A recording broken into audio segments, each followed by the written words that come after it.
Hello and welcome to BYJU'S Exam Prep IAS. Let's take up the analysis of today's The Hindu newspaper by looking at a column from page number 7 of the Delhi edition. In this column, the writer is arguing that the Supreme Court has failed in its constitutional duty by failing to decide on key constitutional cases in a timely way. See, the Supreme Court or the apex court in a democratic country is seen as the authority to answer and clarify the constitutional questions that might be raised by the laws passed by the parliament or through the policies of the government. This constitutional role of the Supreme Court is so critical that a popular American lawyer, James Beck, had described the American Supreme Court as the pillar which protects the principles of justice and liberty. The same was reiterated by a former Supreme Court judge, M. Jagannath Rao, who stated that what is true of the American Supreme Court is equally true of the Indian Supreme Court as well. So essentially, the Supreme Court is seen as the champion of the principle of equality, and in a democratic country, it is considered to be the custodian of the principle of equality under law. It is seen to be the guardian and protector of fundamental rights that are enshrined in the Constitution, and as well as the upholder of the core values and principles of the Constitution. This is the primary role of the apex court in any democratic republic state. The Supreme Court exercises this role through its power of judicial review, through which it can look into the constitutionality of the laws that are being enacted by the parliament and the policies that are being implemented by the government. If these are found to be going against fundamental rights and the core values and principles of the Constitution, then such laws and policies can be declared to be unconstitutional as it violates the basic structure of the Constitution as defined in the Indian context. So the power of judicial review and the power to check the constitutional validity of laws and policies is seen as a powerful tool in the hands of the Supreme Court to protect the fundamental rights of the citizens and to uphold the Constitution. Such cases involving constitutional questions are of great significance, as it also has ramifications for other legal cases and legal issues. So when such constitutional questions come up, the Supreme Court constitutes a constitution bench to review and check the constitutional validity of these laws and policies. In the Indian Supreme Court, we have different benches to address these constitutional questions, and accordingly, a 5-judge bench, 7-judge bench, and a 9-judge bench has been established. These constitutional benches of the Supreme Court play a critical role in our democracy as they seek to protect the rights of the citizens and the Constitution through the tool of judicial review, which allows the court to hold the legislature and the executive accountable. So this truly makes the Supreme Court the custodian of key constitutional principles and values, and hence the Supreme Court is expected to function as a guardian or as a sentinel, which is always on the alert or on the lookout, or in legal terms, it should be always on the qui vive. Qui vive is nothing but to be on the alert or to be on the lookout, and this is the constitutional duty of the Supreme Court, while it acts as a sentinel or a custodian of the Constitution. In this regard, the Supreme Court of India has passed several landmark rulings in cases involving constitutional questions, and through these landmark judgments, the Supreme Court has sought to protect the basic rights of the citizens and as well as the basic structure of the Constitution. For example, in the landmark K.S. Puttaswamy case of 2017, the Supreme Court declared right to privacy as a fundamental right under Article 21. Then in the landmark Navtej Singh Johar case of 2018, the Supreme Court finally decriminalized homosexuality. In the Nalsa case of 2014, the Supreme Court recognized transgenders as the third gender and thus upheld a key fundamental right with regard to one's gender identity and sexual orientation. Then in the Shaira Bano case of 2017, the Supreme Court outlawed triple talaq, thus protecting the fundamental rights of Muslim women. So there is a rich history for the Indian Supreme Court, where the constitution benches have performed a proactive role And by being a true sentinel on the qui-vive, or by being on the alert or lookout, the Supreme Court has time and again protected the Constitution and the basic rights of the citizens. But however, the writer expresses a concern which has emerged of late. He points out that in the last few years, several critical constitutional cases have been pending for a very long time, and this unjustified delay on the part of the Supreme Court and the Constitution benches is leading to the weakening of the Indian democracy. According to data, there are 25 important constitutional cases pending in front of the 5-judge Constitution bench. Then there are 5 important constitutional cases each that are pending in front of the 7-judge Constitution bench and the 9-judge Constitution bench, respectively. These cases, in turn, are connected directly to another 500 constitutional and legal cases, all of which have great significance and ramifications for the rights of the citizens and for the protection of the basic structure of the Constitution. These inordinate delays on the part of the Constitution benches has left key constitutional questions unresolved and unanswered, and as a result, laws and policies which otherwise might be unconstitutional continue to be implemented, thus threatening the rights of the citizens and the values and principles of the Constitution. The writer points out a few such important pending constitutional cases. This includes a batch of petitions against the controversial Citizenship Amendment Act. It also includes a large batch of petitions against the presidential order which led to the dilution of Article 370 and the special status of Jammu and Kashmir, and the subsequent division of the state into 2 union territories. Then there are several petitions challenging the 103rd Amendment Act, which provided for reservation on economic grounds, or which introduced the EWS quota, and these petitions haven't been heard in several months. There is even a case that dates back to 2016-2017, in which the petitioner had challenged demonetization and its devastating impact on the Indian economy. Then there are pending cases challenging electoral bonds, which enables anonymous funding to political parties, which could breed corruption. Despite the serious constitutional questions raised by these cases, the Supreme Court hasn't heard these petitions in several months, and in some cases, it hasn't even started the process of hearing these petitions. For example, petitions against the Citizenship Amendment Act and against the dilution of Article 370 are yet to be heard by the Supreme Court. Then petitions against EWS reservation, against demonetization and electoral bonds haven't been heard since several months. These cases have huge ramifications for the rights of citizens and the very basic structure of the Constitution, and yet there is an inordinate delay on the part of the Constitution benches, thus leading to a pile-up of these important constitutional cases. Hence, the writer concludes that by failing to decide key constitutional cases in a timely manner, the Supreme Court of India has failed to act as a sentinel which is always on the lookout or always on the alert regarding any threats to the core values and principles of the Constitution and regarding the rights of the citizens. Now, for the remaining part of the session, let us talk about the economic survey for 2021-22 that was tabled by Union Finance Minister Nirmala Sitharaman yesterday in the Parliament. We have a series of articles in today's The Hindu which covers some of the key findings of the economic survey, and let us go through these articles one by one so that I can highlight some of the key points which would act as a summary of the economic survey, and I would request you to kindly note down these points. See, the economic survey is a key annual policy document of the Finance Ministry which is tabled in front of the Parliament one day before the Union budget. This survey is prepared by the Department of Economic Affairs under the Finance Ministry under the guidance of the Chief Economic Advisor of India.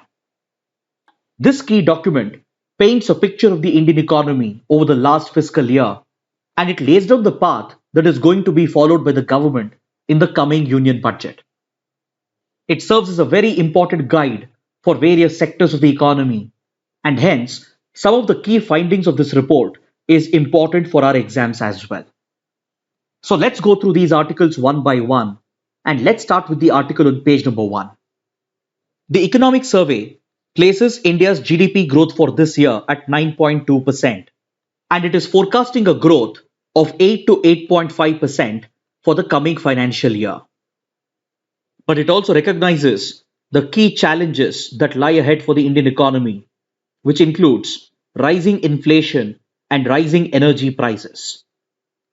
See, a GDP growth of 9.2% for the current financial year is quite impressive, considering the negative 6.6% growth of last year. This massive contraction in India's GDP growth last year was a direct result of the pandemic and the lockdowns. And of course, the sudden jump to 9.2% GDP growth is a result of the reopening of the economy and as well as the very low base effect of last year. Since GDP growth is based on year comparison, last year's negative GDP growth provides a very low base effect, which helps in amplifying the real GDP growth of this year. But the Indian economy appears to be consolidating and reviving quite well post the lockdown and the pandemic, and is expected to register a growth of 8 to 8.5% for the coming year. But the risk of high inflation and high fuel prices can be a real roadblock, and this accompanied with the further spread of the pandemic and any sudden unexpected disruptions could act as major risk factors for India's growth numbers. Inflation in particular remains a major risk factor because WPI inflation has remained consistently above 10% for 9 consecutive months, and retail inflation measured through CPI has increased to 5.6%.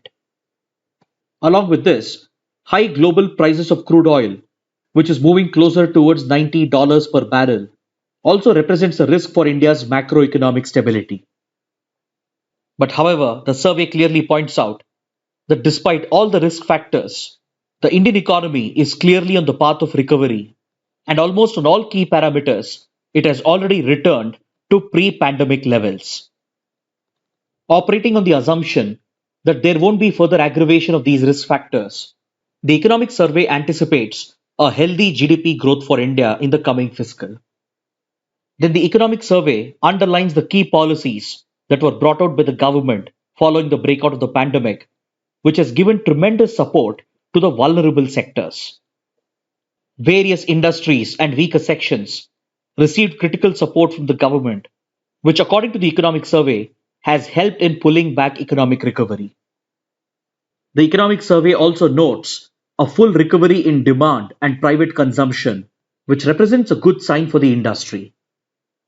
The survey also notes a significant recovery in exports and government consumption, all of which act as positive factors for the Indian economy. Then, according to the survey, the investment to GDP ratio has hit 29.6%, which is the highest level of investments seen in the last 7 years. This increase in capital formation has been attributed to the government policy of sustaining and supporting growth via increased capital expenditure and infrastructure spending. This has led to a healthy recovery in the gross fixed capital formation, which plays a direct role in boosting demand and consumption. So these positive factors create the right ground for increasing private investment in key sectors, which will further help in strengthening India's macroeconomic stability. Next, we have a few articles on page number 10, which examines the findings of the economic survey regarding the impact of the pandemic on the Indian economy. According to the first article here, the second wave of the pandemic did not deter job formalization as per the data provided by the Employees Provident Fund Organization.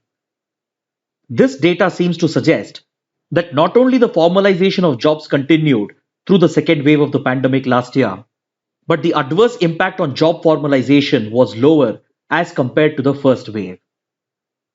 Data from the Periodic Labor Force Survey shows that creation of jobs in the formal sector was hit severely during the first wave, as the country went for a sweeping nationwide lockdown. But during the second wave, the lockdowns and restrictions were more calibrated, thereby causing minimal disruption in the job market as per the economic survey. As per the data, subscribers to EPF or Employee Provident Fund has gone up, which indicates a decent addition of formal jobs despite the pandemic. Next, the economic survey also looks at the impact of the pandemic on learning. In this regard, the economic survey acknowledges that the government doesn't have sufficient data to gauge the true impact of the pandemic on education. The widespread disruption caused to schools and colleges is said to have impacted learning and learning outcomes. But the economic survey acknowledges that the lack of reliable data makes it difficult to estimate the true impact of the pandemic on education. So, due to the lack of government data in this regard, the survey depends on non government data and takes references from the ASER report or the Annual Status of Education report. This report is brought out on the basis of non governmental survey data and it provides key pointers with regard to the impact on enrollment and learning as a result of closure of schools and colleges. According to the ASER report of 2021, the number of children in the age group of 16 to 14 years who are not enrolled in schools doubled from 2.5% in 2018 to 4.6% in 2021. So the percentage of young children who have not been enrolled in school has gone up significantly, and this is a direct result of the pandemic. The report also points out the gaps being created in education as a result of income divide and digital divide, because this prevents students from weaker sections from accessing online resources of learning. Then the economic survey also takes note of the role played by the vaccination program in reviving the Indian economy. Until now, India has successfully administered more than 150 crore doses of vaccines, and this has acted as a buffer against a deadly third wave. And the widespread coverage of vaccination program amongst the adult population has also allowed the reopening of the economy, thus helping in reviving the economy and as well as in saving lives. This gradual and sustained reopening of the Indian economy and the global economy has also minimized the disruption to the supply chains, which has helped in bringing back economic growth to pre-pandemic levels. Next, the survey also examines the interrelation between the MGNREGA scheme and the pandemic. See, the MGNREGA scheme provides for rural employment guarantee to support rural labor market and rural demand. During the pandemic, especially during the first and second wave, it was observed that those seeking employment under MGNREGA scheme went up significantly during the first and second waves because these two lockdowns resulted in large-scale job losses, thus forcing more rural workers to seek out livelihood security by availing the benefits of the MGNREGA scheme. But following the decline of cases and the removal of lockdown restrictions, the demand for MGNREGA work has also declined. So this trend and pattern has been brought out by the economic survey, and it provides an indication of India's rural labor markets.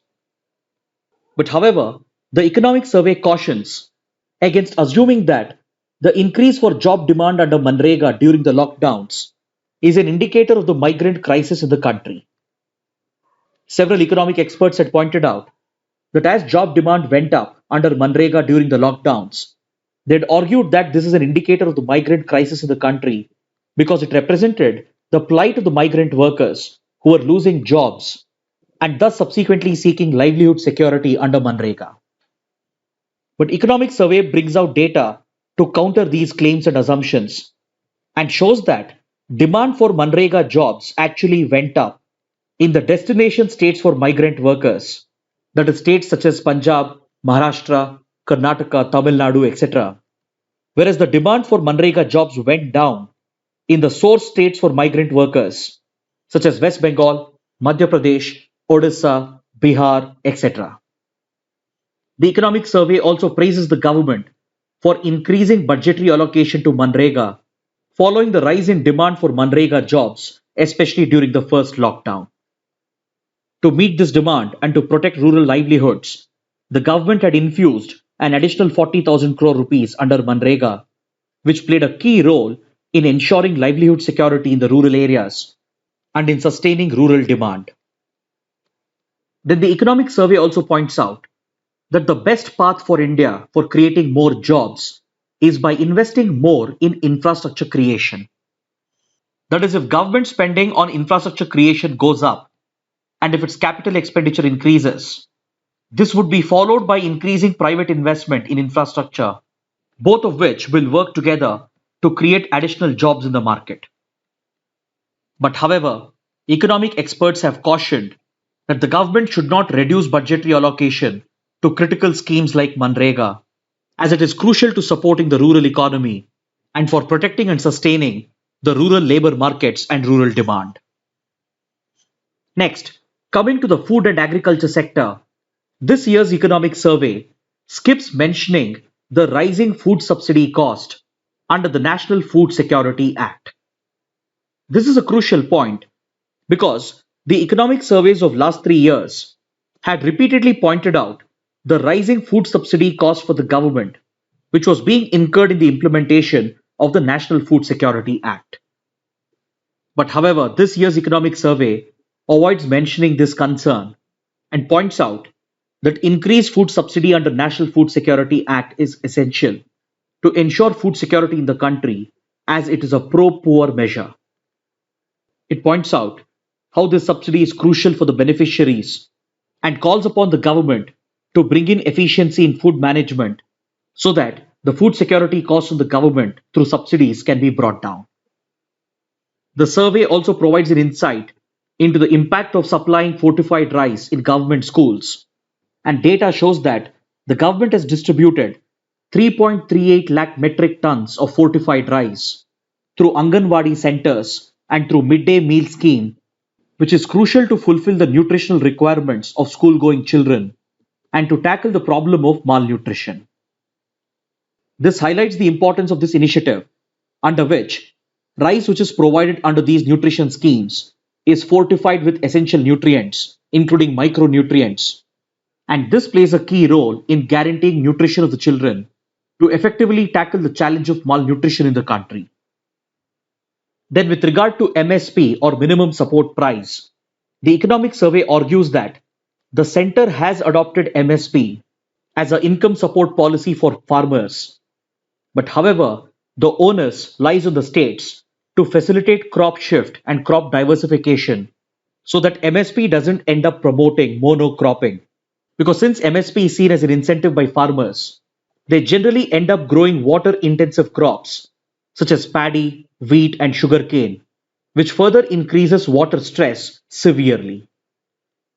This happens to be one of the anomalies of the MSP policy, and hence a key tool to prevent this is the promotion of crop diversification so that farmers are encouraged to cultivate different varieties of crops instead of relying on just few crops just for the sake of MSP support. But however, the economic survey skips any mention of the controversial farm laws that have been repealed and also doesn't mention the MSP commitment made by the Prime Minister as a legal right following massive protests by the farmers. Then the economic survey is calling upon the government to focus more on agriculture research instead of just wasting government resources on inefficient farm subsidies, because improvements in agri research through increased investments will truly translate into long-term results as far as agricultural yield and productivity is concerned. Then finally, the survey also points out that the agriculture sector has grown from 3.6% last year to 3.9% despite the challenges posed by the pandemic. Then coming to imports and exports, the economic survey points out the challenges being created by the shortage of shipping containers. The persistent shortage of shipping containers has become a problem for Indian exports and imports, which has led India to spend more on transportation cost, thus inflating India's shipping bills. This increased cost of transportation is in turn passed down to the consumer, thereby adding to the challenge of rising prices. According to the survey, India has spent a massive $14.8 billion on importing transportation services, which is nearly a 65% increase as compared to previous year. This is a direct result of the shortage of shipping containers, and this has significantly increased the cost of ship transportation. Then coming to environment and ecology, the economic survey points out that India ranks third globally with regard to increase in forest area. As per data provided in the survey, 24% of India's land area was covered with forests in 2020, which accounts for 2% of the world's total forest area. The economic survey is relying upon the forest data brought out by India's State of Forest Report, which is a biennial report brought out once in every 2 years by the Forest Research Institute of India and the Environment Ministry. These findings show that India's very dense forest cover has increased, as well as with increases being noted in other categories of forest cover, and this happens to be a direct result of India's social forestry programs. These social forestry programs have encouraged afforestation, leading to significant increase in India's forest cover. But however, these findings have been questioned by independent experts with regard to the methodology that has been adopted in preparing this report. Then the economic survey also provides an important factual data for prelims. It points out the top countries with regard to forest area, especially those countries which have more than half their geographical area covered with forests. This includes Brazil at the top of the list with 59% forest cover, followed by Peru, Democratic Republic of Congo, and Russia. So please remember the names of these countries as they report a more than 50% forest cover. Then the economic survey also highlights the achievements of India's ethanol blending program and how it not only benefits the environment, but also how it benefits the farmers. See, India has set a target of 20% ethanol blending under the ethanol blended petrol program, and over the last 1 year, it has achieved 8.1% blending, thus marking a 74.5% increase in ethanol blending as compared to the previous year. This increase in ethanol blending with our fuel not only helps in bringing down pollution and in reducing India's import bill, but also helps in increasing the income of sugarcane farmers, as increasing ethanol production helps the sugar industry. This increasing revenue realized by sugar mills by selling ethanol has helped them clear all the dues and arrears to sugarcane farmers, thus helping in the success of the ethanol blending program. Then finally, the economic survey is calling for the adoption of UNCITRAL standards for resolving cross-border insolvency. When companies that are located across multiple jurisdictions, when they go bankrupt or when they become insolvent, India's own insolvency code alone won't be sufficient. At present, the IBC or the Insolvency and Bankruptcy Code of India does not have an instrument to restructure these cross-national companies or multinational companies that operate in cross-border jurisdictions. So the economic survey is calling upon the government to follow the model of other countries where they have adopted UNCITRAL standards. UNCITRAL stands for United Nations Commission on International Trade Law. Under UNCITRAL, a global standard has been laid down for resolving cross-border insolvency, and this has already been adopted by nearly 49 countries, including Singapore, United Kingdom, US, South Africa, and South Korea. This global framework, established under UNCITRAL, has become the most widely accepted legal framework to resolve cross-border insolvencies.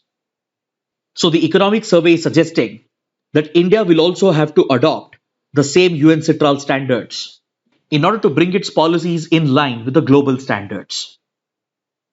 Now let's take a look at mains practice questions. The first question: illustratively bring out some of the key findings of Economic Survey 2021-22. The second question: by failing to decide key constitutional cases in a timely way, the apex court has failed in its constitutional duty. Critically examine. Kindly write an answer to these questions and post your answers in the answer writing portal, for which the link shall be given in the description box below. So with this, I would like to conclude the session for today. Thanks for watching.